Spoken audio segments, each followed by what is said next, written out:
อีกแล้วเหรอตายแล้วนายุจะผอมไปถึงไหนเนี่ยลูก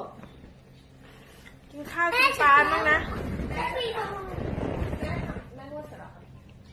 โอ้เดี๋ยวเราจะหมั่นข้าวกัน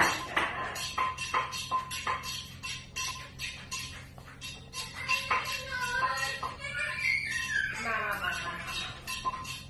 อะไรอีกโอ้อยากให้แม่ไปนอนด้วย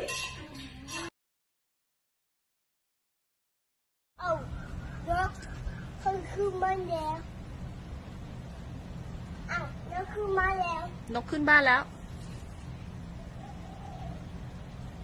นกกินน้ำบันไดนกกินน้ำมันไงน่าดูหน่อยนกกินน้ำจากบันไดนี่ก็จะมันนี่ก็อยากมีข้าวเยอะๆเอาอย่างนั้นมาเกมไม่ต้องร้องไม่ต้องร้องนี่เอาไปเลยยกอายุคนเดียวเลยโอเคเยอะยังได้สบายใจอารมณ์ไม่ดี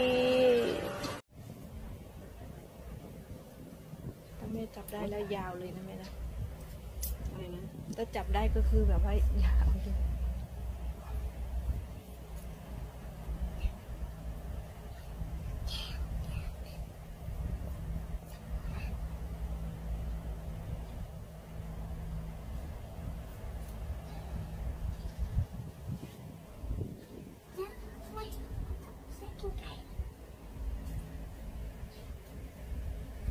ไปแล้ว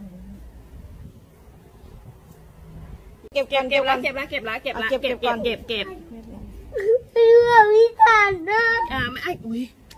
เห็น